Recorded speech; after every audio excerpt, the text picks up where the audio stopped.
자, 오늘 하나님의 말씀은 이사야서 62장입니다. 하나님의 말씀 이사야서 62장 1절. 나는 시온의 의가 빛같이 예루살렘의 구원이 횃불같이 나타나도록 시온을 위하여 잠잠하지 아니하며 예루살렘을 위하여 쉬지 아니할 것인즉 이방 나라들이 내 공의를 뭇 왕이 다 내 영광을 볼 것이요 너는 여호와의 입으로 정하실 새 이름으로 일컬음이 될 것이며 너는 또 여호와의 손에 아름다운 관 네 하나님의 손에 왕관이 될 것이라.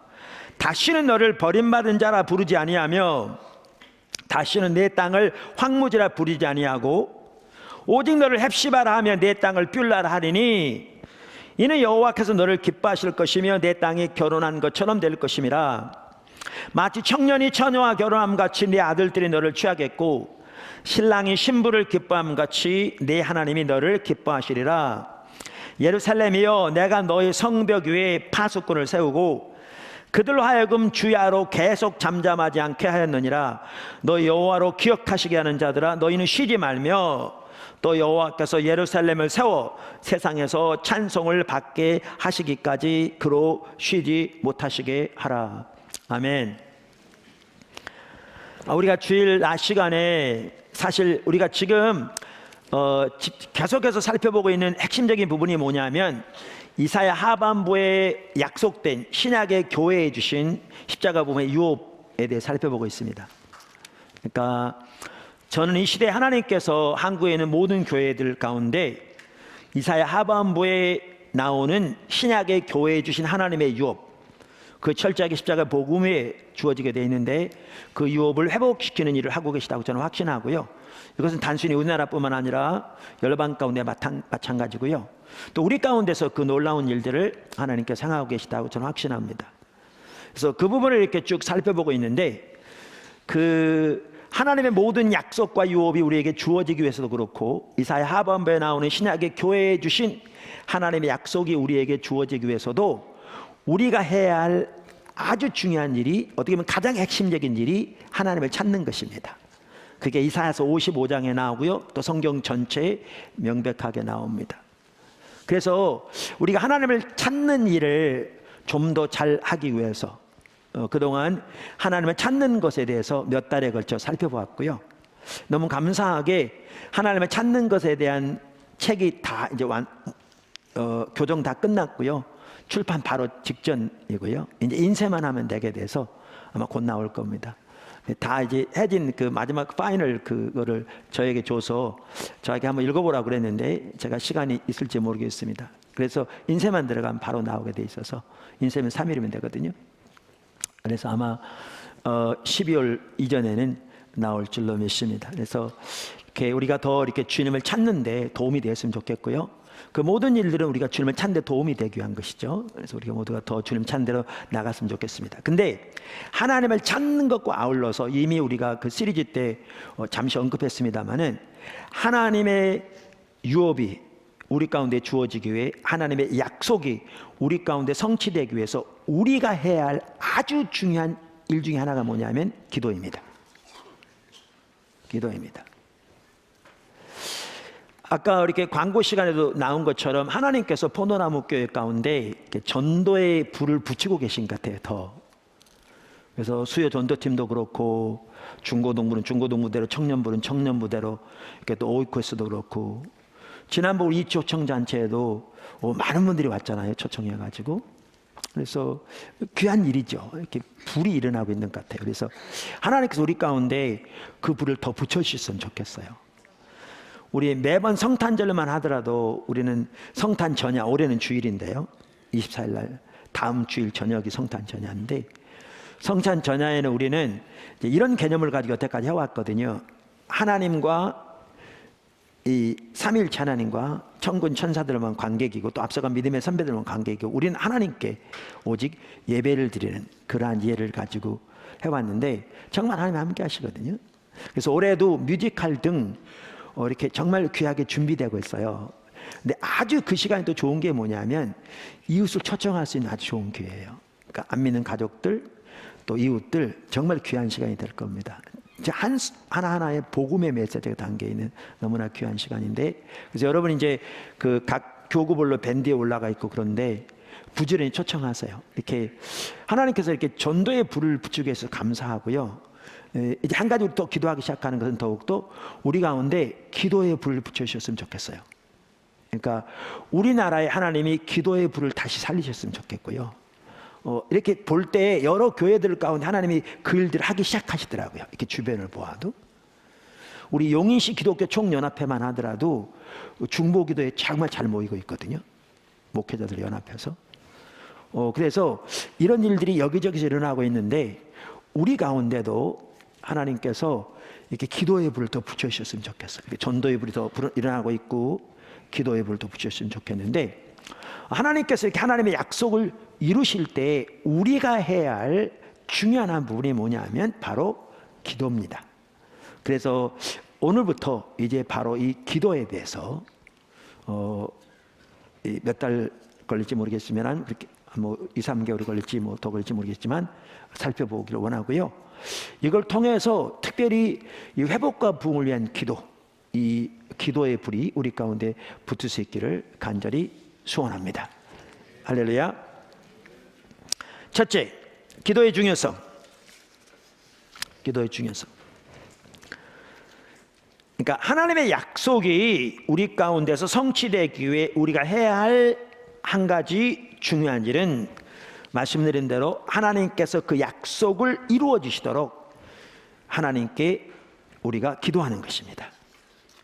그러니까 하나님은 하나님의 능력으로 하나님의 약속을 성취시키십니다. 할렐루야. 그런데 반드시 우리가 해야 할 일 중에 일들이 있는데 그 중에 하나가 기도입니다. 기도입니다. 우선 가장 먼저 오늘 본문 말씀이 그것을 잘 보여주고 있습니다. 우리가 이 부분을 여러 번 보았기 때문에, 그러니까 바벨론 포로로 잡혀가 있는 이스라엘 백성들이, 보다 구체적으로 유다 백성들이 회복될 것에 대해서 예언하는 구절입니다. 오늘 1절부터 5절까지 보면, 그러면서 6절과 7절에 보면 이 일을 위해 하나님은 기도할 자들을 세우실 것을 말씀하고 있습니다. 말씀하고 있습니다. 우리는 이 비슷한 내용을 에스겔서 36장에서도 볼 수 있습니다. 사실 에스겔 36장에 보면 이사야서 62장에 나오는 내용과 똑같은 것에 대한 예언이 나옵니다. 그러니까 에스겔 선지자는 예레미야 선지자와 같은 시대 선지자거든요. 그러니까 예레미야 시대에 유다 백성들이 하나님을 떠난 거로, 우상을 숭배하고 하나님을 버린 거로 하나님의 심판이 임해서 나라가 망했거든요. 특별히 하나님께서 바벨론을 들어서 남방 유다를 심판하셨습니다. 그런데 남방 유다가 한꺼번에 망한 게 아니고요, 바벨론이 3차례에 걸쳐서 남방 유다를 침공했습니다. 그러니까 두 번째 침공했을 때는 성 2개를 빼놓고 다 남방 유다가 함락당해서 쓸만한 일꾼들은 거의 대부분 바벨론 포로로 잡혀가고요, 거의 쓸모없는 일꾼들만 남을 정도로 나라가 다 황폐화됐습니다. 왕까지 바벨론 왕이 바꿔버렸습니다. 유다 왕까지. 그때 포로로 잡혀간 사람 중에 한 사람이 에스겔입니다. 그래서 에스겔은 포로로 잡혀가서 바벨론에서 하나님의 선지자로 섬긴 사람이고요, 거기에서 예루살렘의 멸망을 목도한 사람입니다. 그러면서 36장에 보면 바로 바벨론 포로로 잡혀간 유다 백성들이 회복될 것을 하나님이 에스겔 선지자를 통해서도 예언하십니다. 그러니까 이사야 62장에 나오는 내용과 똑같은 사건에 대한 예언입니다. 자, 그러면서 하나님께서 바벨론 포로로 잡혀가 있는 유다 백성들을 회복시킬 것을 말씀하시면서 특별히 그들로 인해서 더럽혀진 하나님의 이름을 향한 하나님의 질투 때문에 그렇게 하실 거라고 말씀하십니다. 그 에스겔서 36장 19절에서 23절에 나옵니다. 제가 읽어보겠습니다. 그들을 그 행위대로 심판하여 각국에 흩으며 여러 나라에 해쳤더니 그들이 이른바 그 여러 나라에서 내 거룩한 이름이 그들로 말미암아 더러워졌나니 곧 사람들이 그들을 가리켜 이르기를 이들은 여호와의 백성이라도 여호와의 땅에서 떠난 자라 하였음이라. 그러나 내가 이스라엘 족속이 들어간 그 여러 나라에서 더럽힌 내 이름을 내가 아꼈노라. 그러므로 너는 이스라엘 족속에게 이르기를 주 여호와께서 이같이 말씀하시기를 이스라엘 족속아 내가 이렇게 행함은 너희를 위함이 아니요 너희가 들어간 그 여러 나라에 더럽힌 나의 거룩한 이름을 위함이라. 여러 나라 가운데서 더럽힌 이름 곧 너희가 그들 가운데서 더럽힌 나의 큰 이름을 내가 거룩하게 할지라. 내가 그들의 눈앞에서 너희로 말미암아 나의 거룩함을 나타내리니 내가 여호와인 줄을 여러 나라 사람이 알리라. 주 여호와의 말씀이니라. 자, 그러면서 쭉 읽어보시면 이제 하나님께서 그들을 어떻게 회복시킬 거를 쭉 말씀하십니다. 제가 시간상 아끼기 위해서 줄이고요. 그리고 그 에스겔 36장 마지막에 가면 36절 하반절에 이렇게 말씀하십니다. 하나님이 나 여호와가 말하였으니 이루리라. 그러니까 하나님께서 말씀하셨더니 이룰 거라는 겁니다. 그런데 들어보십시오. 주 여호와가 이같이 말씀하셨느니라. 그래도 이스라엘 족속이 이같이 자기들에게 이루어 주기를 내게 구하여야 할지니라. 너무나 놀라운 말입니다. 그러니까 하나님께서 이스라엘 백성들을 바벨론 포로 생활에서 회복시킬 것을 예언하셨습니다. 하나님의 은혜로 회복시킬 거라는 겁니다. 그리고 하나님이 말씀하셨기 때문에 하나님의 능력으로 이룰 거라는 겁니다. 근데 성경은 뭐라고 말하느냐면 그럴지라도 하나님의 백성들이 그 약속을 이루어 주시도록 기도해야 할 것이다 이렇게 말합니다. 예레미야 29장에 보면 동일한 내용이 나오는데요. 거기에는 한 발짝 더 나갑니다. 그러니까 예레미야 29장 10절부터 보시면 동일한 내용이라는 게 뭐냐면 예레미야도 하나님이 바벨론 포로로 잡혀간 이스라엘 백성들을 회복시킬 것을 예언하고 있습니다. 그러니까 똑같은 사건에 대한 예언들입니다. 자, 그럼 10절에 이렇게 말합니다. 보십시오. 예레미야 29장 10절. 여호와께서 이와 같이 말씀하시니라. 바벨론에서 70년이 차면 내가 너희를 돌아보고 나의 선한 말을 너희에게 성취하여 너희를 이곳으로 돌아오게 하리라. 보십시오. 바벨론의 포로로 잡혀가 있는 이스라엘 백성들을 회복시킬 것을 예언하십니다. 특별히 여기에는 때까지 정해져 있습니다. 70년이 차면이라고 되어 있죠.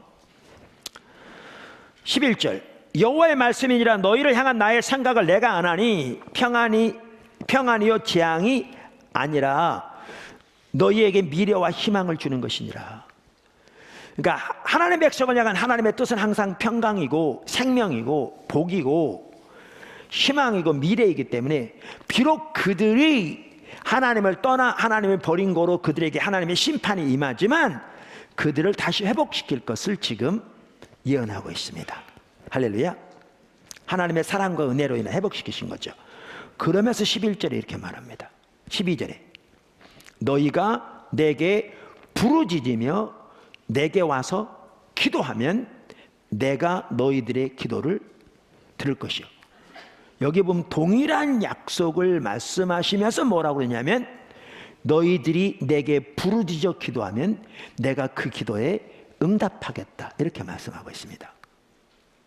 그러니까 너무나 중요한 사실은 지금 제가 이사야서 그 다음에 에스겔, 예레미야, 에스겔과 예레미야는 거의 비슷한 시대이긴 하지만 각기 다른 시대에 섬겼던 각기 다른 사람들에게 동일한 사건에 대한 약속을 주셨는데 공통적으로 나오는 게 뭐냐면 하나님이 이 하나님의 약속을 하나님의 능력으로 이루실 것이지만 그런 하나님의 백성들이 이를 위해 기도해야 할 것이고 하나님이 그들의 기도를 들으시고 응답하실 것이라 이렇게 말씀하고 있죠. 특별히 이사야에서는 이걸 어떻게 표현하고 있냐면 하나님이 하나님의 약속을 이루실 텐데 그 약속을 이루기 위해서 그것을 위해 기도할 자들을 세우실 것이라고 말씀하고 있죠. 매우 중요합니다.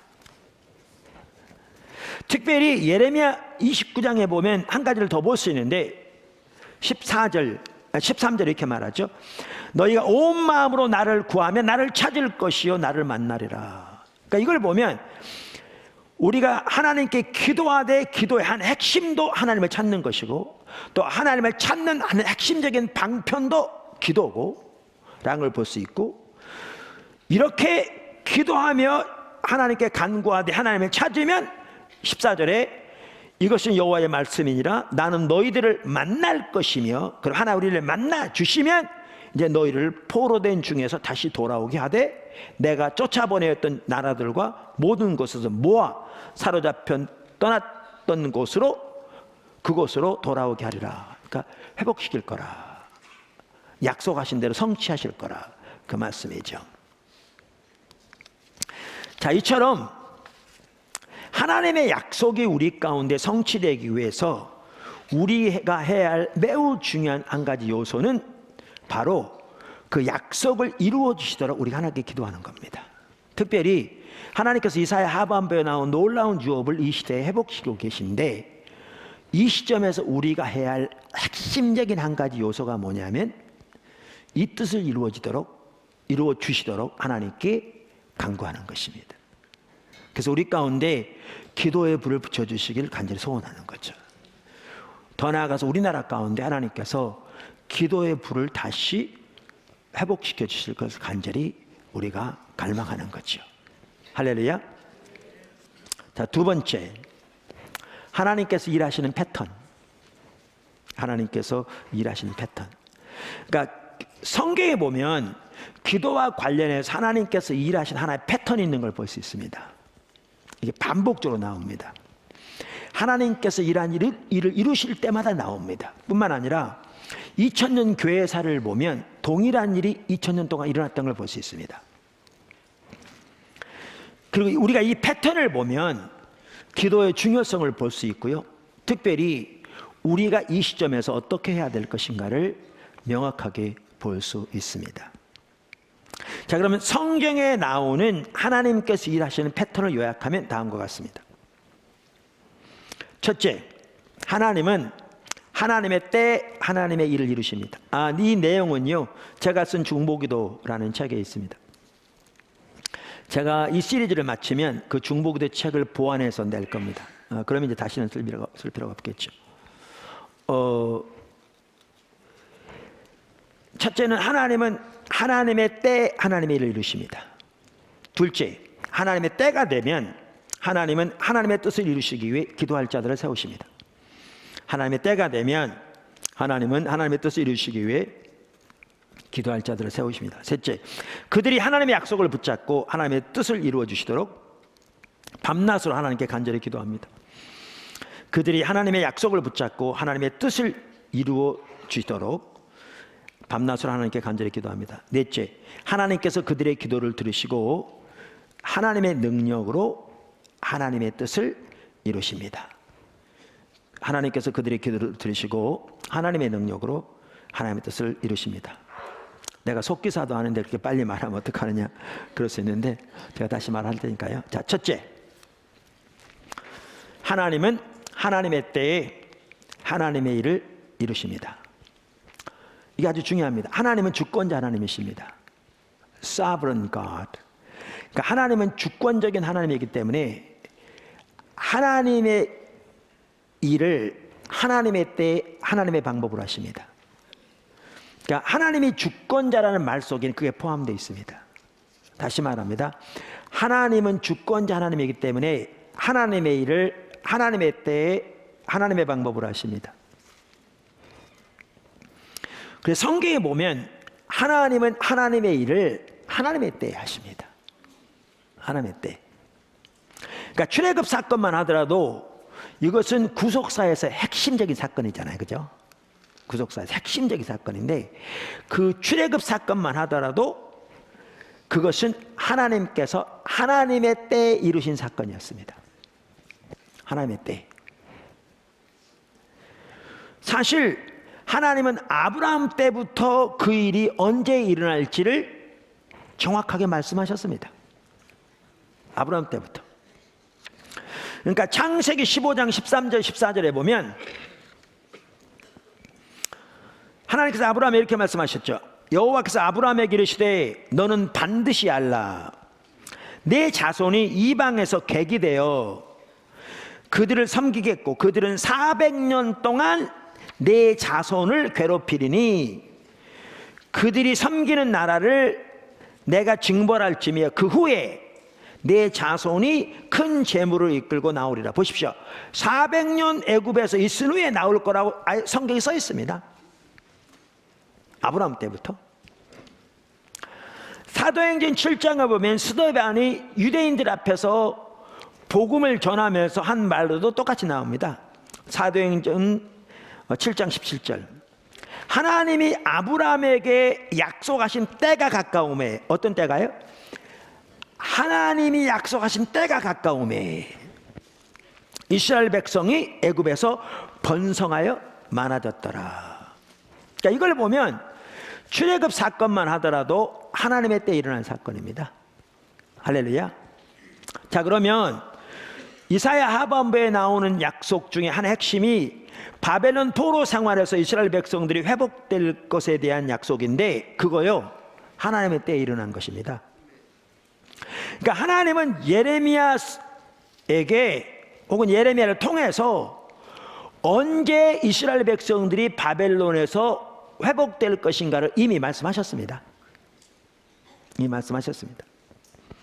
그러니까 아까 우리가 예레미야 29장 10절에 우리가 읽어봤죠. 70년 만에 이렇게 돼 있잖아요. 70년 차면. 근데 똑같은 내용이 예레미야 25장 11절에도 나옵니다.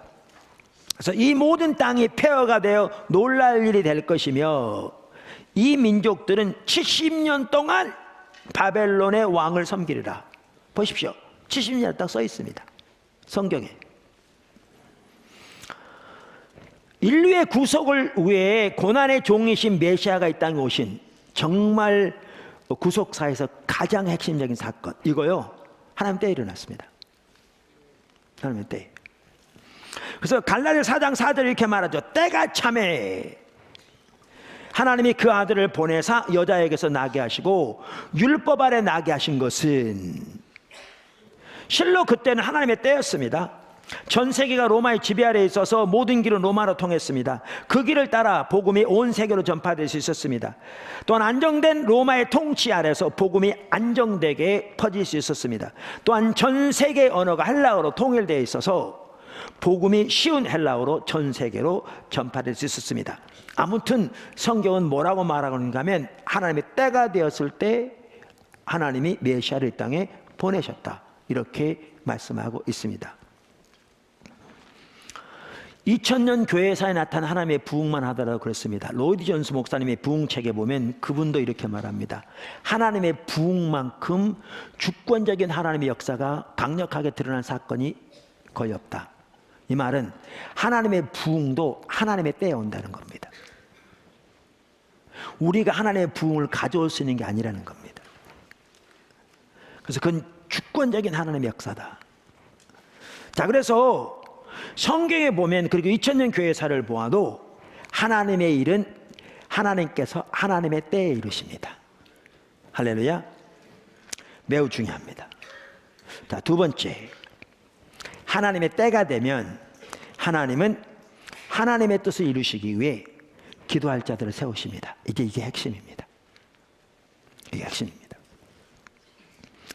하나님은 하나님의 때에 하나님의 일을 이루시되, 때가 되면 하나님은 그 일을 위해 기도할 자들을 세우십니다. 할렐루야.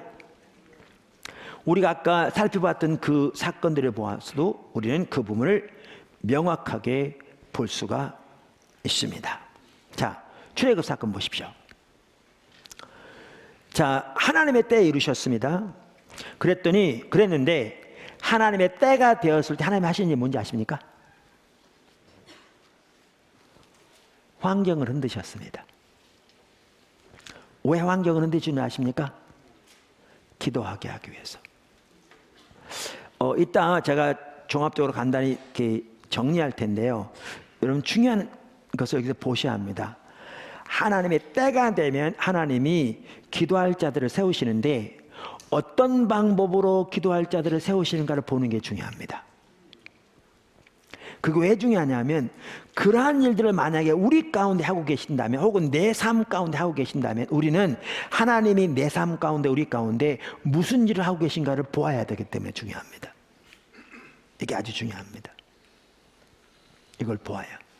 그래야 우리는 하나님의 일하심과 보조를 맞춰갈 수 있습니다. 그리고 그 하나님의 뜻이 이루어지는데 귀하게 쓰임받을 수 있습니다. 그래서 중요합니다. 자, 그러면 출애굽 사건만 하더라도 하나님이 하나님의 때에 이루신 건데 하나님의 때가 되었을 때 출애굽 사건에서 어떻게 한 줄 아십니까? 하나님이 그들의 환경을 흔드셨습니다. 그걸 다른 말로 표현하면 그들의 환경을 막으셨습니다. 근데 뭐 하기 그렇게 하셨는가? 기도하게 하기 위해서 그랬습니다. 그러니까 이걸 바꿔 말하면 하나님께서 때가 되었을 때 하나님의 백성들로 하여금 기도하기 위해서 하시는 일 중에 하나가 뭐냐면 환경을 흔드시는 것입니다. 혹은 환경을 막으시는 것입니다. 출애굽 사건에 보면 어떤 일이 있었는 줄 아십니까? 때가 되었을 때 그들에게 탄압이 일어나기 시작했습니다. 아까 여러분 사도행전 7장 17절에서 스데반이 한 얘기 들으셨죠? 성령이 감동을 한 말인데 제가 다시 읽어볼게요. 하나님이 아브라함에게 약속하신 때가 가까우매 이스라엘 백성이 애굽에서 번성하여 많아졌더라. 때가 가까우매. 자, 그러면 그걸 염두에 두고 이제 출애굽기에 나오는 내용을 들어보십시오. 이게 1장 7절에 10절에 나오는 내용입니다. 저 읽겠습니다. 이스라엘 자손은 생육하고 불어나 번성하고 매우 강하여 온 땅에 가득하게 되었더라. 이게 어떤 때가 그러니까 뭐가 되었을 때 요게 이런 일이 났다고요? 때가 가까웠을 때. 8절 요셉을 알지 못하는 새 왕이 일어나 애굽을 다스리더니 그가 그 백성에게 이르되 이 백성 이스라엘 자손이 우리보다 많고 강하도다. 자, 우리가 그들에게 대하여 지혜롭게 하자. 두렵건대 그들이 더 많게 되면 전쟁이 일어날 때 대적과 합하여 우리와 싸우고 이 땅에서 나갈까 하노라 하고. 그러면서 그때부터 어떤 일이 일어난 줄 아십니까? 집중적인 핍박과 대적이 일어났습니다. 우선 왕조가 바뀌었습니다. 그러니까 요셉을 알지 못하는 왕조가 일어났습니다. 그래서 이스라엘을 견제해서 그전에는 우호적이었는데 이제는 핍박하고 대적하기 시작했습니다. 근데 이게 중요한 겁니다. 이런 일들은 국제관계나 정치적인 관점에서 보면 당연한 일이라고 말할 수 있습니다. 근데 우리는 신앙적인 관점에서 이 사건들을 볼 수 있어야 합니다. 그래서 영적인 분별력이 필요합니다. 그런데 우리가 지금 성경에 쓰여졌기 때문에 이 사건을 우리가 잘 아는데 신앙적인 관점에서 보면 이건 하나님이 하시는 일이었습니다. 하나님이 이 모든 일 위에 하나님이 지금 손이 움직이고 계셨습니다.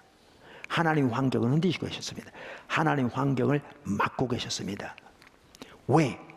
그들 하여금 기도하기 위해서 그렇게 하셨습니다. 그래서 그들은 출애굽기 2장 23절에서 25절을 보면요, 여러 해 후에 애굽 왕은 죽었고 이스라엘 자손은 고된 노동으로 말미암아 탄식하며 부르짖으니 그 고된 노동으로 말미암아 부르짖는 소리가 하나님께 상달된지라. 24절 하나님이 그들의 고통 소리를 들으시고 하나님이 아브라함과 이삭과 야곱에게 세운 그의 언약을 기억하사 하나님이 이스라엘 자손을 돌보셨고 하나님이 그들을 기억하셨더라. 아까 이사야서 62장 앞으로 더 이제 볼 텐데 거기에 보면 기도하는 자들을 세우실 거라고 말하면서 그들의 임무가 뭐냐면 하나님의 약속을 하나님께 상기시키는 자들이라, 즉 하나님께 기억하게 하시는 자들이라 이렇게 돼 있거든요. 근데 여기에 뭐라고 돼 있냐면 그들이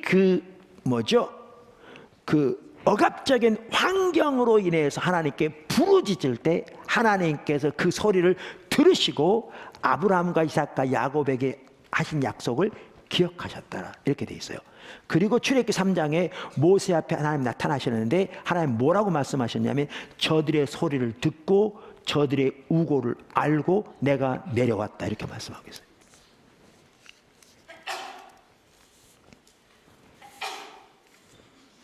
그러니까 여기에 보면 뭘 볼 수가 있는가 하면 하나님께서 때가 되었을 때 기도하는 자들을 세우시는데 이 경우에는 그들의 환경을 막으심으로, 흔드심으로 그들로 기도하게 하셨어요. 근데 이런 사건이 여기만 있는 게 아니에요. 몇 가지 예를 들어볼까요? 여러분 뭐 잘 아실 수 있는데, 그러니까 이런 예가 여기만 있는 게 아닌데, 예를 들면 그 사무엘의 어머니 한나 보십시오. 그 엘가나에게 아내가 둘이 있었는데, 그 당시에는 이러한 분 용납되었으면 하나님 뜻은 아닙니다. 예수님 오셔도 확인해 주시기를 일부 일처제가 성경적이라고 명백하게 하셨습니다. 혹시 다른 생각하지 마십시오.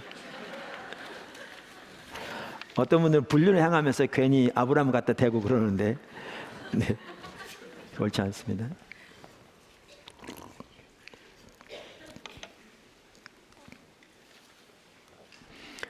그러니까 한나 같은 경우에는요, 오히려 엘가나의 다른 아내인 분인나보다 성경에 보면 훨씬 성숙한 사람이고요, 하나님을 의지하는 사람이었어요.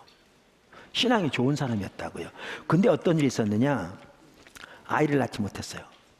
그 당시 아이를 낳지 못한다는 것은 저주로 받아들인 시대예요. 근데 그게 하나님이 하셨어요. 환경을 막으신 거죠. 그 사무엘상 1장 5절 이렇게 말해요. 한나에게는 갑절을 주니 이는 그를 사랑함이라. 그러나 여호와께서 그에게 임신하지 못하게 하시니, 여호와께서 그에게 임신하지 못하게 하심으로 그의 적수인 분이나가 그를 심히 격분하게 하여 괴롭게 하더라. 그래서 뭐 하도록 인도하신 줄 아세요? 기도하도록 인도하신 거예요. 그리고 그 기도를 들으시고 하나님이 사무엘을 주셨어요. 그 시대를 하나님께 돌이키는데 핵심적인 역할을 한 사무엘이 그렇게 태어났어요. 또 한 예가 있어요. 뭐 그 외에 많지만 한 대표적인 예, 신약 성경에 나오죠. 누구죠? 침례 요한의 부모인 사가랴와 엘리사벳. 그들은요, 신앙적으로 귀한 사람들이었어요. 사가랴와 엘리사벳에 대해서 누가복음 1장 5절 이렇게 말해요. 유다왕 헤롯 때에 아비야 반열에 제사장 한 사람이 있었으니 이름은 사가랴요 그 아내는 아론의 자손이 이름은 엘리사벳이라. 이 두 사람이 하나님 앞에 의인이니 주의 모든 계명과 규례대로 흠이 없이 행하더라. 이 성경에서 흠이 없이 행한다는 말은요, 어떤 흠도 없었다, 완벽했다, 그런 뜻이 아니에요. 인간은 완벽하지 않아요. 이 뜻은 지속적으로 하나님과 가까이 교제했다, 그런 뜻이에요. 그러니까 신앙이 좋았어요. 그런데 그 다음에 뭐라고 하는 줄 아세요? 엘리사벳이 잉태하지 못함으로 그들에게 자식이 없고 두 사람의 나이가 많더라. 하나님 태를 막으셨어요. 말씀드린 대로 이것은 그 당시에 저주로 받아들인 시대예요. 사람들이 이렇게 손가락질 했을지 몰라요. 저 사람들은 겉으로 보기엔 참 경건하고 의로운 것 같은데 무슨 수문제가 있길래 하나님이 저들에게 저렇게 형벌을 주셨는가. 그것이 그들에겐 수치였을 것이고요. 근데 여기 하나님의 손길이 있었어요. 뭐 하도록? 기도하도록. 그래서 그들이 어떻게 기도했는지는 안 나와요. 그런데 하루는 사가랴가 하나님께 제사를 드리러 들어갔을 때 천사장 가브리엘이 그에게 나타나요. 그러면서 그에게 하는 말이 뭐냐 하면 누가복음 1장 13절 천사가 그에게 이르되 사가랴여 무서워하지 말라 너의 간구함이 들린지라. 내 아내 엘리사벳이 네게 아들을 낳아주리니 그 이름을 요한이라리라. 이걸 보면 이걸로 인하여 그가 하나님 앞에 그 부부가 집중적으로 기도해왔던 걸 볼 수 있어요. 그렇게 해서 예수님의 길을 예비한, 예수님이 친히 말씀하시기를 구약의 선지자 중에 이보다 더 큰 자가 없다고 칭찬한 그가 맡은 그 역할에 있어서 그렇습니다. 그 요한이 이 땅에 오게 됩니다. 그래서 세계적으로 유명했던 어떤 분은 그렇게 말하기도 했습니다. 특별한 이유 없이, 우리가 하나님을 떠나 하나님 버리는 삶을 살고 우상을 숭배하고 우리가 게을러서 우리에게 마땅히 해야 할 일을 하지 않고 이런 경우에 우리에게 오는 억압적인 환경은 우리 때문인 거죠. 그것까지 하나님이 우리에게 그렇게 하셨다라고 말할 수 있는 건 아니죠. 물론 하나님의 심판으로 그렇게 우리에게 말할 수 있지만, 그런데 우리가 하나님과 나름대로 잘 동행하는데도 특별한 이유 없이 우리의 환경이 막힌다면, 그것도 심각하게 막힌다면, 그분은 그렇게 얘기했어요. 거기에는 특별한 하나님의 섭리가 있을 것이다. 근데 뭐 하도록 그렇게 한 줄 아십니까? 기도하도록. 기도하도록 그렇게 하세요. 그러니까 하나님께서 하나님의 때가 되면 하나님께서 기도하게 하시는데, 기도하는 자들을 세우시는데, 혹은 하나님의 백성들 하여금 기도하도록 인도하시는데, 그때 하나님께서 하시는 일 중에 하나가 뭐냐면 그들의 환경을 흔드십니다. 환경을 막으십니다. 그럼 출애굽 사건에서 그러한 부분을 볼 수 있는데, 그뿐만 아니라 그러면 아까 이스라엘 백성들을 바벨론 포로 생활에서 회복하는 일, 우리가 아까 그 부분도 보았죠. 그 언제 일어났다고요? 하나님 때 일어났다고요. 근데 그때는 어떤 일이 일어났는데요? 그때도 역시 동일하게 하나님이 기도하는 자들을 세우셨어요. 시편에도 하나님이 기도하는 자들을 세우셔서 기도하게 하신 내용이 나옵니다.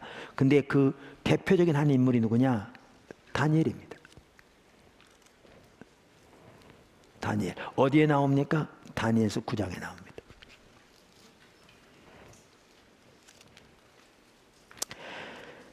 다니엘서 9장에 보면 이렇게 나옵니다. 1절. 메대 족속 아수레의 아들 다리오가 갈대아 나라 왕으로 세움을 받던 첫 해, 곧 그 통치 원년에 나 다니엘이 책을 통해 여호와께서 말씀으로 선지자 예레미야에게 알려주신 그 연수를 깨달았나니, 곧 예루살렘의 황폐함이 70년 만에 그치를 하신 것이라. 내가 금식하며 베옷을 입고 죄를 덮어쓰고 주 하나님께 기도하며 간구하기를 결심하고. 그러면서 쭉 읽어보시면 회복과 부흥을 위한 기도의 대표적인 한 예인 다니엘의 간절한 기도가 나옵니다. 자, 여기 우선 보시면 다니엘 당시 벌써 예레미야서가 책의 형태로 하나님의 말씀으로 받아들여지고 있었던 걸 볼 수 있습니다. 이 구절에 보면. 그리고 여기 아주 중요한 게 있습니다. 하나님의 때가 되었을 때 기도하는 자들을 세우시기 위해서, 다니엘을 기도하도록 세우시기 위해서 하신 일을 뭔가 보십시오. 다니엘의 경우에는 성경을 통해서 하나님의 약속을 깨닫게 하셨습니다. 그러니까 하나님과의 친밀한 교제 가운데서 성경을 통해 하나님께서 성령으로 그 마음문을 열으셔서 하나님의 약속을, 하나님의 계획을 깨닫게 하셨습니다. 이거요, 지금 하나님 일하고 계신 겁니다. 일하신 겁니다. 뭐 하도록? 기도하도록.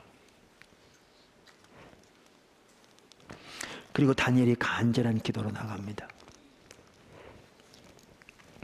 인류의 구속을 위해 메시아인 예수님을 이 땅에 보내신 사건, 아까 우리가 살펴보았듯이 그 사건은 하나님의 때에 일어난 사건입니다. 성경은 명명백백하게 말하고 있습니다.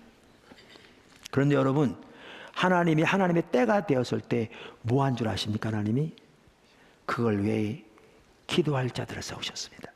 그 어디 보면 나옵니까? 누가복음 2장에 보면 나옵니다. 예수님이 태어나셔서 그 당시 결례를 따라서 예루살렘 성전에 이제 부모가 아기 예수를 데리고 제사를 드리러 갔을 때 거기에서 일어난 일을 기록하고 있는 거기에 보면 하나님이 어떻게 이 일을 위해 기도할 자들을 세우셨고 그들이 어떻게 기도해 왔는가를 볼 수가 있습니다. 2장 25절 여기 시므온이라는 사람이 나옵니다. 예루살렘에 시므온이라는 사람이 있으니 이 사람은 의롭고 경건하여 이스라엘의 위로를 기다리는 자라. 뭐를 기다린다고요? 이스라엘의 위로. 밑줄 쳐놓으시면 이스라엘의 위로를 기다리는 자라. 성령이 그 위에 계시더라. 그가 주의 그리스도를 보기 전에는, 그리스도는 메시아입니다. 전에는 죽지 아니하리라는 성령의 지시를 받았더니 성령의 감동으로 성전에 들어가매 마침 부모가 율법의 관례대로 행하고자 하여 그 아기 예수를 데리고 오는지라. 이제 예수는 발견하고 예수를 안고 예언하기 시작합니다. 그게 쭉 나옵니다. 그 아래 36절부터 보면 또 다른 무리들이 있습니다. 안나와 그 외에 이름도 고명되지 않은 다른 사람들입니다. 36절. 또 아셀 지파 바누엘의 딸 안나라는 선지자가 있어 나이가 매우 많았더라. 그가 결혼한 후 7해 동안 남편과 함께 살다가 과부가 되고 84세가 되었더라. 혹은 어떤 성경에는 과부가 된 후 84년이 되었더라 이렇게 돼 있기도 하고요. 이 사람이 성전을 떠나지 아니하고 주야로 금식하며 기도함으로 섬기더니 마침 이때 이때 나와서 하나님께 감사하고 예루살렘의 속량을 뭐를요? 예루살렘의 속량을 바라는 모든 사람에게 그에 대해 말하니라. 자, 여기 아까 예루살렘의 속량 혹은 구속은 사가라가 예루살렘의 속량을 노래하고 1장 68절에서 시므온이 아까 이스라엘의 위로를 기다렸던 것과 같은 맥락입니다. 그것은 이사야서 52장 9절에 나타난 메시아의 예루살렘 구원에 대한 약속과 연관됩니다. 이걸 보아도 이사야서 52장 9절은 가장 먼저 이스라엘 백성이 바벨론 포로에서 돌아올 것에 대한 예언의 구절인데 신약에서는 이것이 메시아를 통한 하나님의 백성 더 나아가 인류의 구속에 대한 예언인 것을 말하고 있죠. 근데 이 구절을 보면 우리는 뭘 볼 수가 있는가 하면 하나님이 이 일을 이루실 때가 되었을 때 하나님의 사람들을 통해서 하나님의 약속을 깨닫게 하시고 하나님이 하시는 목적과 관련해서 그들에게 하나님의 약속을 주셨던 걸 볼 수 있습니다. 성령을 통해 이걸 볼 수 있습니다. 그리고 그들은 그것을 발견했을 때 그 약속을 붙들고 하나님께 집중적으로 기도했던 것을 볼 수가 있습니다. 이와 같이 하나님의 때가 되면 하나님이 기도하는 자들을 세우십니다. 2000년 부흥 역사 동안에 하나님 부흥이 오기 전에 하나님은 기도하는 자들을 세우셨습니다. 역시. 자, 세 번째 제가 하나님 패턴 지금 살펴보고 있습니다. 그들이 하나님의 약속을 붙잡고 하나님의 뜻을 이루어 주시도록 밤낮으로 하나님께 간절히 기도합니다. 이 말은 밤낮으로 기도한 말은 이렇게 뭐 잠자지 않고 날마다 기도한다 그 얘기는 아니겠죠. 근데 그만큼 간절한 기도를 말합니다. 그러니까 이사야 62장에서 아까 본문에 하나님이 바벨론 포로로 잡혀가 있는 이스라엘 백성들을 회복시킬 것에 대해서 말씀하시면서도 그 일 위해 기도할 자들을 세우실 것을 말하잖아요. 그러면서 그들에 대해서 62장 6절에 뭐라고 그럽니까? 예루살렘이여 내가 너희 성벽에 파수꾼을 세우고 그들로 하여금 주야로 계속 잠잠하지 않게 하였느니라. 너희 여호와로 기억하게 하시는 자들아 너희는 쉬지 말며 이렇게 나왔잖아요. 뿐만 아니라 느헤미야의 경우도 나중에 보겠지만 금식하며 하나님께 간절히 기도했고요. 그 다음에 다니엘의 경우에도 아까 그렇게 하나님의 약속을 발견했을 때 금식하며 베옷을 입고 죄를 덮어쓰고 주 하나님께 기도하며 간구했다 이렇게 되어 있습니다. 그러니까 이걸 보면 아까 안나의 경우에도 성전을 떠나지 않고 금식하며 밤낮으로 하나님께 기도함으로 성경에 이렇게 나와 있잖아요. 하나님께서 하나님의 약속을 보이시고 기도하도록 인도하셨을 때 그들은 하나님께서 약속을 이루어 주시도록 하나님께 그토록 간절하게 부르짖었습니다. 그토록 간절하게 부르짖었습니다. 네 번째, 하나님께서 이제 그들의 기도를 들으시고 하나님의 능력으로 하나님의 뜻을 이루십니다. 하나님께서 그들의 기도를 들으시고 하나님의 능력으로 하나님의 뜻을 이루십니다. 하나님의 백성들이 하나님의 약속을 붙잡고 밤낮으로 하나님께 간절히 기도하면 하나님께서는 그들의 기도를 들으시고 하나님의 능력을 역사하셔서 하나님의 뜻과 계획을 이루십니다. 이것은 참으로 놀라운 신비고요. 하나님과 동역하는 삶의 특권입니다. 저와 여러분 모두가 이 특권을 누리게 되시길 주님을 축원합니다. 보십시오. 하나님의 때가 되었을 때 아까 말한 다양한 방법으로 하나님의 백성들을 하여금 기도하도록 그들을 인도하십니다. 기도하는 자들을 세우십니다. 그리고 그들이 이제 하나님의 약속을 붙들고 밤낮 하나님께 간절히 기도합니다. 그러면 하나님이 이제 하나님 능력 역사하시는데 보십시오. 어떨 때는요 이게 금방 일어날 수도 있습니다. 다니엘 같은 경우에는 다니엘서 9장에 그렇게 기도했잖아요. 근데 하나님이 고레스 왕을 통해서 칙령을 내려 바벨론 포로로 잡혀가 있는 이스라엘 백성들, 보다 구체적으로 말하면 유다 백성들을 예루살렘으로 돌아가 성전을 짓도록 허락하잖아요. 이게요 거의 같은 해에 일어납니다. 같은 해. 근데 아까 안나의 경우에는 하나님은 그의 약속을 보이시고 밤낮으로 부르짖어 기도하게 하셨는데 이게 60년 이상 지난 후에 일어납니다. 그러니까 안나는 결혼한 지 7년 동안 살다가 과부되어서 84년이라고 나오고요. 혹은 84세가 되었다고 그랬는데 84년이 84년 동안 기도한 거고요. 그럼 84세가 되어도 그 당시에 주로 14세에 결혼했습니다. 그쯤 나이에. 그럼 7회 살았으니까 20대 초반에 혼자 된 겁니다. 그럼 20대 초반에 혼자 돼서 84세가 되도록 밤낮을 하나님께 기도했으니까 최소한 60년 이상을 기도한 겁니다. 이스라엘 백성들을 애굽에서 건져낼 때 하나님 환경을 움직이셔서 그들로 부르짖게 하셨잖아요. 그래서 그때가 핍박이 올 때가 벌써 모세도 그때 태어났거든요. 그래서 숨겼다가 이렇게 강물에 뛰어 보낸 거잖아요. 그래서 하나님이 역사하셨는데 공주 중에 한 명이 이렇게 발견되게 하신 거잖아요. 왕궁에 자라게 하셨잖아요. 근데 모세에게 하나님이 시내에서 나타나서 이제 그를 애굽으로 보내 그 역사를 이룰 때는 모세가 80세 됐을 때거든요. 어떨 때는 빨리 일어납니다. 어떨 때는 시간이 걸릴 수 있습니다. 부흥만 해도 그렇습니다. 20세기에 일어난 참으로 놀라운 부흥 중에 하나가 헤브라데스 부흥입니다. 20세기 중반에 일어났습니다. 1950년대.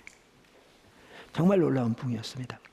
그랬는데 그 부흥은 장애를 가진 80세가 넘은 할머니 두 자매가 그 지역에 하나님의 부흥을 보내달라고 기도한 지 몇 주가 안 돼서 부흥했습니다.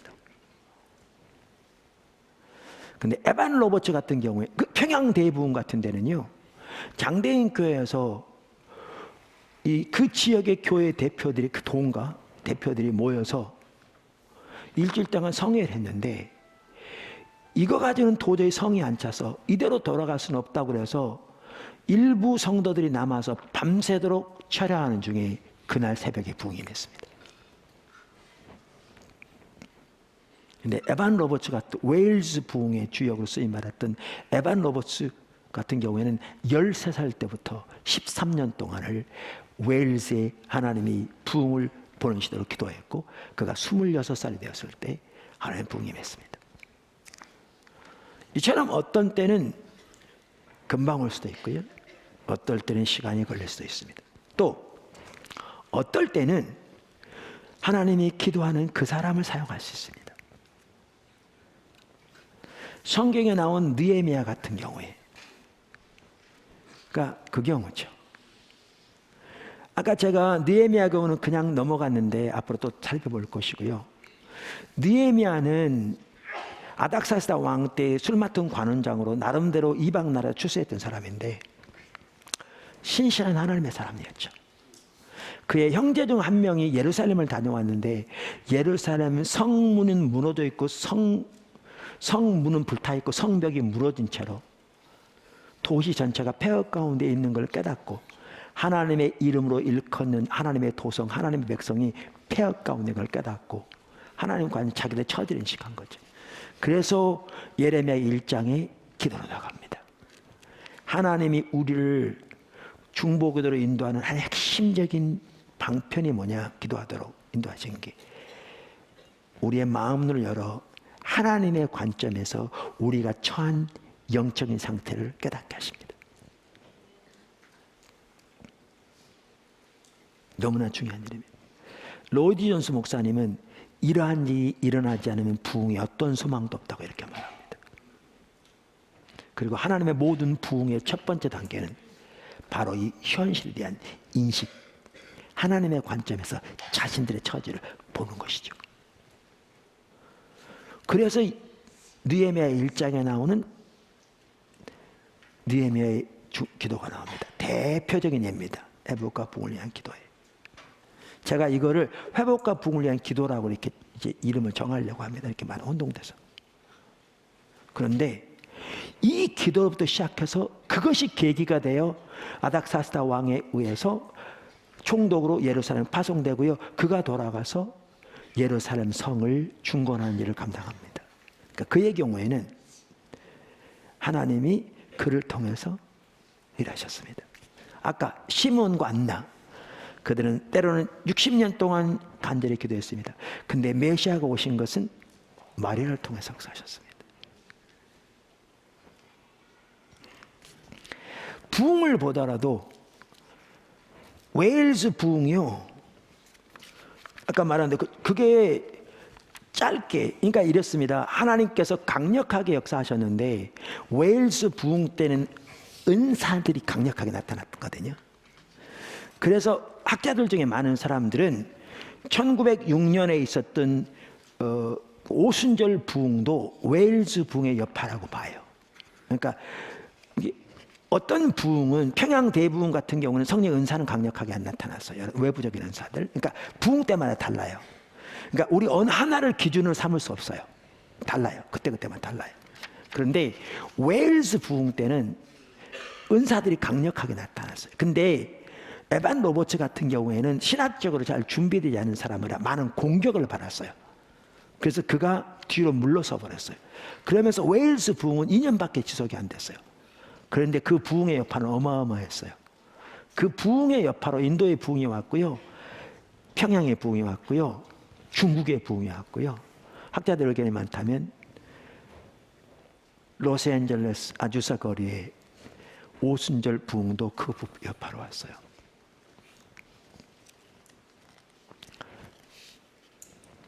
웨일즈 부흥 때는 하나님께서 얼마나 강력하게 역사하셨든지 광부에서 일하는 노동자들의 언어가 바뀌는 바람에 노새들이 바뀐 노동자의 언어에 적응하느라고 일이 중단됐다고 그러잖아요.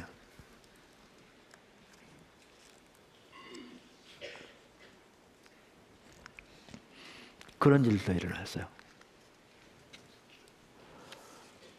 근데 그 에반 로버츠 같은 경우에는 그가 기도한 하나님께서 그를 사용하셨어요. 근데 아까 헤브라디즈 부흥 같은 경우에는 아까 나이도 80이 넘은 장애를 가진 노할머니 자매가 기도했는데 헤브라드지 부흥을 위해서는 그 당시 유명했던 덩컨 캠벨 목사님을 사용하셨어요. 그 부흥 때는 얼마나 하나님께서 역사하셨든지 사람들이 경찰서로 찾아와서 자기들의 죄를 고백하는 바람에 경찰서장이 내무장관과 덩컨 캠벨 목사에게 전화해서 도와달라고 요청했다고 그러잖아요. 그런 일도 일어났습니다. 이렇게 하나님께서 때로는 하나님 이렇게 바로 역사하기도 하고, 때로는 시간이 걸리기도 하고, 때로는 그 사람을 통해서 역사하시기도 하고, 때로는 그렇게 기도할 때 다른 사람을 통해 역사하기도 하지만, 방법은 다양하지만 하나님께서 하나님의 뜻을 보이시고 기도할 때 하나님은 반드시 그 기도를 응답하십니다. 이게 중요합니다. 하나님은 반드시 그 기도를 응답하셔서 하나님의 일을 이루십니다.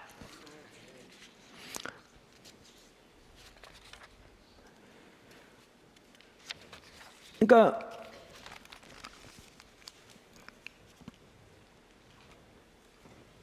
아까 출애굽 사건 보십시오.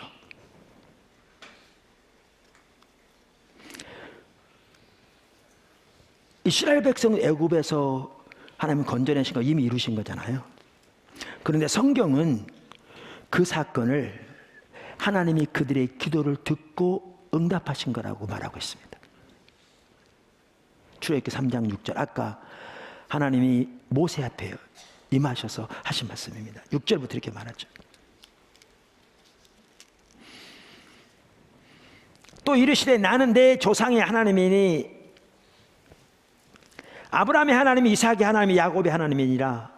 모세가 하나님 배웠기를 두려워하여 얼굴을 가리매 여호와께서 이르시되 내가 애굽에 있는 내 백성의 고통을 분명히 보고 그들이 그들의 감독자로 말미암아 부르짖음을 듣고 그 근심을 알고 내가 내려가서 그들을 애굽인의 손에서 건져내고 그들을 그 땅에서 인도하여 아름답고 광대한 땅, 젖과 꿀이 흐르는 땅 곧 쭉 말씀하신 난 다음에 지방에 데려가로 하노라. 보십시오. 하나님이 그들의 기도를 들으시고 응답하셨다고 말씀하고 있습니다. 사실 부흥의 온조라고 할 수 있는 오순절 사건만 해도 그렇습니다.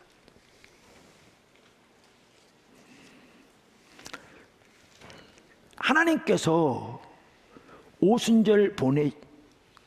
오순절날 성령을 이 땅에 하나님 백성들의 교회 속에 보내시기에 앞서 예수님께서 그들에게 한 약속을 말씀하셨습니다.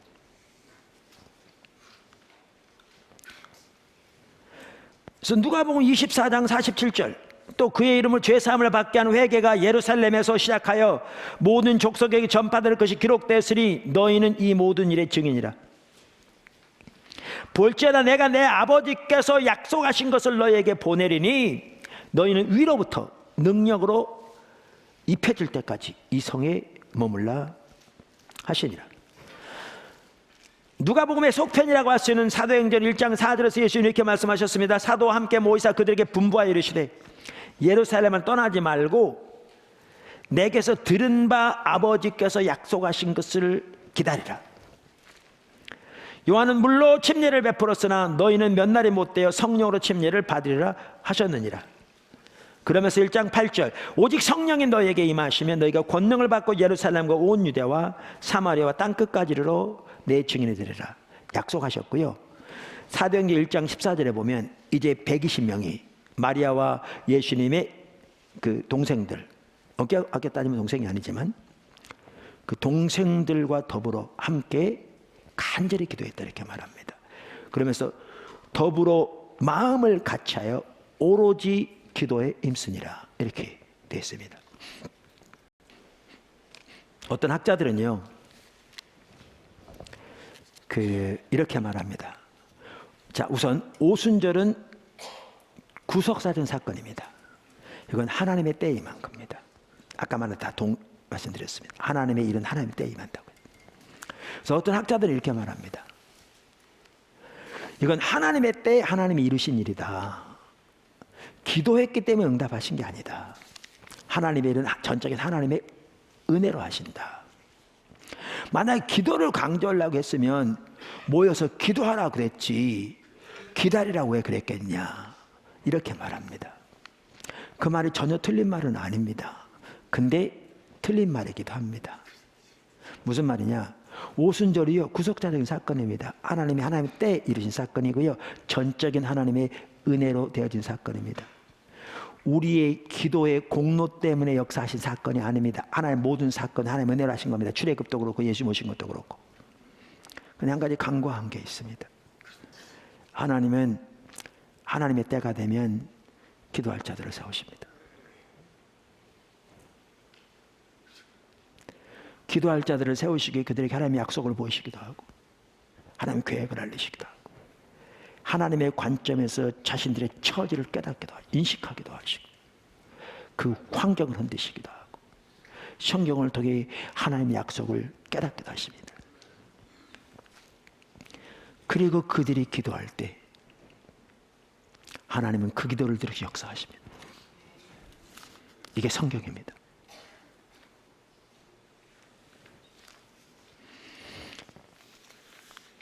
특별히 성경에 보면 이 사건을 역시 우리는 엘리야의 사건에서 잘 볼 수 있는데, 여러분 참고로 성경은 엘리야의 기도를 우리 모두의 기도의 대표적인 본보기로 제시하고 있습니다. 그러면서 거기에 보면 구체적으로 성경은 하나님이 엘리야의 기도 응답으로 그 일을 이루셨다고 말하고 있습니다.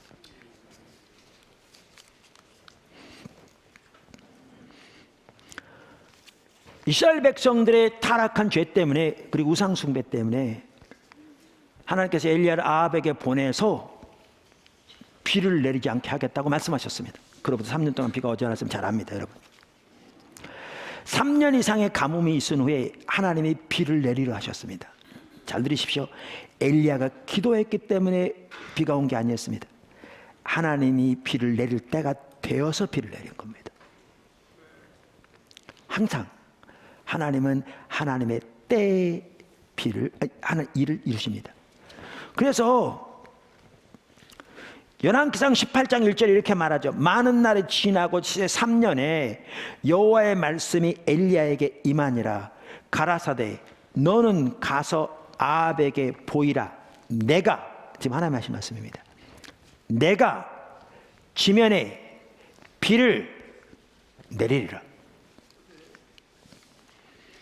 하나님의 때에 일을 이루십니다. 하나님이 비를 내리겠다고 말씀하십니다. 그렇게 해서 이제 엘리야가 아합을 찾아갔고 바알과 아세라를 섬기는 이방 선지자들과 대결이 갈멜살에서 일어납니다. 그것도 하나님의 인도를 따라 했다고 엘리야의 기도에 보면 알 수 있습니다. 그리고 엘리야가 기도할 때 하늘에 불이 내려서 850명의 이방 선지자들을 그 이스라엘 골짜기에서 칼로 다 죽입니다. 이스라엘 백성들 거기 같이 함께 해서. 그 당시 이세벨이 포악한 아합의 아내로서 정말 악을 많이 행했는데 왕궁의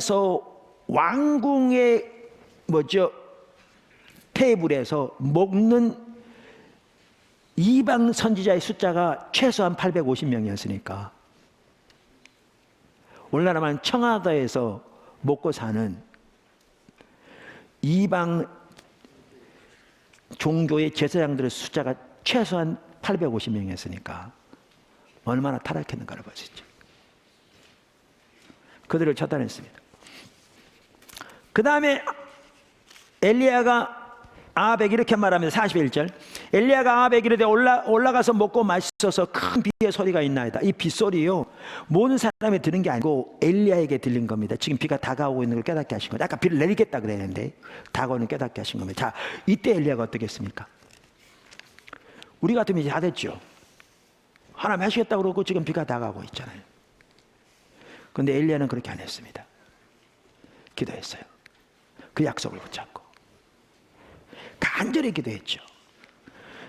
제가 어느 책에 보니까, 제가 확인하지 못했습니다만 어느 책에 보니까 이렇게 무릎을 꿇고 머리를 그 무릎 사이에 끼우고 기도했는데, 이게 그 팔레스타인 여인들이 그 당시에 아이 낳는 자세였다고 어느 책에 보니까 돼 있더라고요. 제가 그건 확인하지 못했습니다. 다른 소스를 통해서는 어느 책에서만 봤습니다.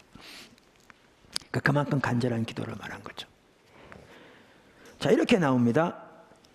열왕기상 8장 42절. 아합이 먹고 마시러 올라가니라 엘리야가 갈멜산 꼭대기에 올라가서 땅에 꿇어 엎드려 그의 얼굴을 무릎 사이에 넣고 그의 사원에게 이르되 올라가 바다 쪽을 바라보라. 그가 올라가 바라보고 말하되 아무것도 없나이다. 이르되 7번까지 다시 가라. 이번에 우리 새물교 기도학교 학생들, 새물 기도학교에서 계속 기도해 주십시오. 또 귀한 교사들이 많이 필요한데 보내시도록 기도해 주십시오. 항상 지금 하나님께서 예스 미션 등 정말 광범위하게 일하고 계시잖아요. 이렇게 일하다 보니까 가장 필요한 게 일꾼이더라고요. 정말 일꾼이 절박하게 필요해요. 그래서 여러분 이런 분들을 보내달라고 기도해야 돼요. 순서는 중요하지 않는데 유능하고 신실하고 열정이 있고 하나님의 비전을 보는 자들. 거기다가 몇 가지를 더한다면 서로 연합해서 일할 수 있고 하나님 세운 질서에 잘 따르는 이런 일꾼들이 있어야 돼요. 다시 말할까요? 유능하고 신실하고 열정이 있고 하나님의 비전을 보는 자. 연합해서 일할 줄 알고 하나님의 질서에 순응하는 자. 이런 일꾼들이 각 자리에 세워지면 하나님은 정말 놀라운 일을 하실 것 같아요. 캠퍼스 사역을 위해서 전체 캠퍼스 사역을 감당할 수 있는 그런 일꾼이 지금 필요해요.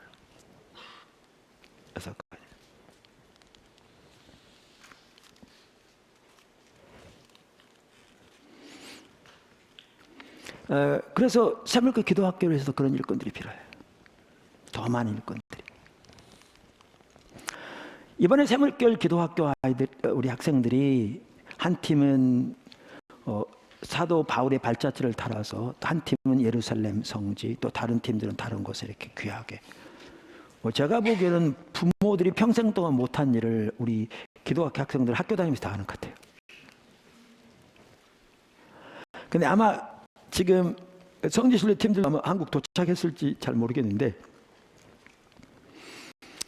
이제 와야 확인해 봤지만 어쩌면 그들이 그 엘리야가 있던 갈멜산에 갔을지 모릅니다. 아마 갔을 겁니다. 갈멜산에 가면 엘리야가 기도했을 법한 그 자리에 성전이 세워져 있습니다. 그리고 그 옆이 엘리야가 850명의 이방 선지자들의 목을 벤 백성과 함께 그 골짜기에 이렇게 있습니다. 그리고 그 꼭대기에 올라가면 저 맞은편에 저쪽에 지중해가 있습니다. 그러니까 엘리야가 그렇게 간절히 기도하고 종에게 올라가서 보란 말은 지중해 쪽을 향해 보라는 말입니다. 아무 일도 없는데요. 그러니까 또 간절히 기도하고 올라가라고 합니다. 그렇게 7번 합니다. 7번 이스라엘 자로 완전섭니다. 7번째 갔다 오더니 그 종이 하는 말이 손바닥만한 구름이 떠오르는데요. 그러니까 엘리야가 됐다 가자 그럼 뛰기 시작합니다. 손바닥만한 구름이 떠올랐단 말은 요만한 구름을 말한 게 아닐 겁니다. 왜냐하면 여기서 저 지중해에 보이는 손바닥만한 구름이니까 그냥 작은 구름을 말하는 거죠. 그런데 그 구름이 떠올라서 여러분 잘 아시는 대로 점점 구름이 커지더니 큰 먹구름에서 엄청난 비가 쏟아지기 시작합니다. 근데 놀라운 사실은 성경은 이것이 엘리야의 기도 응답으로 되어진 것이라고 말하고 있습니다. 어디에 그렇게 되어 있느냐? 야고보서 5장에 그렇게 되어 있습니다. 특별히 야고보서 5장에서는 엘리야의 이 기도를 우리 기도의 모델로 제시하고 있습니다. 제가 5장 17절 18절만 읽어보겠습니다. 엘리야는 우리와 성정이 같은 사람이로되 그가 비가 오지 않기를 간절히 기도한즉 3년 6개월 동안 땅에 비가 오지 아니하고 다시 기도하니 하늘이 비를 주고 땅이 열매를 맺었느니라. 보십시오. 이 일은 하나님이 하나님의 때 하신 일입니다. 하나님의 뜻과 상관없이 그저 엘리야에게 기도했기 때문에 응답 일어난 것이 전혀 아니었습니다. 하나님의 모든 일은 하나님의 때에 하나님이 하나님의 방법으로 이루십니다. 그분이 주권자 하나님이기 때문에. 그런데 하나님의 때가 되면 하나님은 그 일을 위해 기도할 자들을 세우십니다. 혹은 하나님의 백성을 기도하게 인도하십니다. 그리고 그들이 그 하나님의 약속을 붙잡고 밤낮으로 하나님께 간절히 기도하고 합니다. 그러면 하나님은 그들의 기도를 들으시고 그 하나님의 약속을 이루십니다. 이게 하나님의 패턴입니다. 그래서 아까 에스겔 36장에서도 바벨론 포로로 잡혀가 있는 하나님 백성들을 회복시킬 걸 말씀하시면서 하나님의 이름을 향한 하나님의 질투 때문에 뭐라고 그러냐면 그래도 그들이 내가 이를 이루어 주시도록 기도해야 할지니라 이렇게 돼 있고요. 그래서 예레미야 29장에서도 하나님께서 70년 만에 이스라엘 백성들을 바벨론에서 회복시킬 걸 말씀하시면서도 그들이 간절히 기도하면 내가 응답할 것이요 이렇게 말씀하고 있는 겁니다. 그리고 이사야서 62장에서도 하나님께서 동일한 그 놀라운 회복을 말씀하시면서 내가 내 파수꾼을 성벽에 세워서 그들로 종일 종야 밤낮으로 나에게 부르짖게 하겠고 나를 상기시키게 하겠고 내가 그들의 기도를 듣겠다고 말씀하신 겁니다.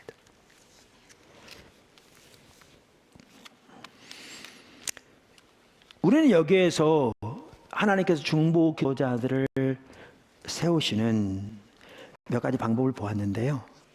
하나는 하나님께서 환경을 흔드시는 겁니다. 환경을 막으시는 겁니다. 이름이 설명드렸습니다. 다른 하나는 하나님께서 성경을 통해 하나님의 약속을 깨닫게 하시는 겁니다. 다니엘처럼. 또는 하나님께서 성령을 통해 하나님의 계획과 마음과 의중을 알리십니다. 모세의 경우처럼 또 엘리야의 경우처럼 등등. 당연히 오늘날 하나님의 말씀인 성경에 기초해서 또 하나는 하나님께서 성령을 통해 하나님께 계획과 관련해서 약속을 주십니다. 시므온처럼 안나처럼 예수님의 제자들처럼 오순절과 관련은 당연히 오늘날 성경인 하나님의 말씀에 기초해서 때로는 하나님께서 영적 분별력을 부으셔서 하나님의 관점에서 자신들의 처한 처지를 인식하게 하십니다. 자, 그런데 우리가 이 패턴을 아는 게 중요합니다. 왜 중요하냐면 여러 가지 면이 있겠지만 최소한 두 가지만 말씀드리면 우리 가운데 하나님께서 기도하도록 우리를 인도하고 계신다면 즉 하나님께서 기도하는 사람들을 세우실 때 하셨던 일들을 우리 가운데 행하고 계신다면 이걸 뭘 의미하냐면 하나님의 때가 된 걸 의미합니다. 왜냐하면 하나님은 하나님의 때 하나님의 일을 이루시고 하나님이 하나님의 때가 되면 기도하는 자들을 세우시는데 혹은 기도하도록 하나님의 백성을 인도하시는데 하나님의 백성들을 기도하도록 세우실 때 이러한 일을 하시는 것을 우리가 보았기 때문에 이러한 일들이 우리의 삶 속에 지금 일어나고 있다면 하나님이 그 일을 이루실 때가 된 것을 의미합니다. 이건 엄청난 일입니다.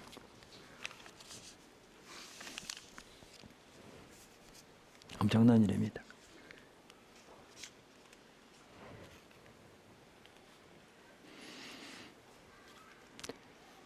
또 하나, 이 패턴을 아는 게 왜 중요하냐면 우리가 이 하나님의 패턴을 알면 하나님께서 하나님의 뜻을 우리에게 보이시고 그걸 위해 기도할 때 우리는 하나님이 그 일을 이루실 것이라는 확신을 가지고 기도할 수 있습니다. 아까도 말한 대로 때로는 빨리 때로는 시간이 더디 걸릴 수 있습니다. 실제로 하나님의 부흥만 하더라도요. 로이 존스 목사님도 그 얘기하는데 어떨 때는 빨리 임할 수도 있고 어떨 때는 더디 임할 수도 있다 이렇게 얘기합니다. 그런데 하나님께서 이런 일을 이루실 때 하나님은 반드시 그 일을 이루실 것입니다. 여러분 이거 아십니까? 이스라엘 백성들이 애굽의 노예 생활할 때 그들이 자유케 되어져서 하나님이 약속하신 땅에 들어간다는 것은 상상할 수 없는 일이었습니다. 그 당시 강대국의 노예가 어떻게 그 강대국을 물리치고 해방을 얻습니까? 불가능한 일이었습니다. 그러나 그것은 하나님의 능력으로 역사가 되었습니다.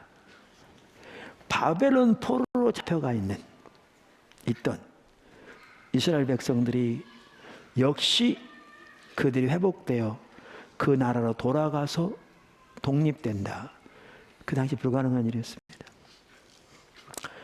하나님의 아들이 이 땅에 오신다. 인류의 구속을 이루신다. 불가능한 일이었습니다. 여러분 부흥의 역사만 하더라도요. 예를 들면 18세기에 있었던 그 놀라운 하나님의 부흥의 시대에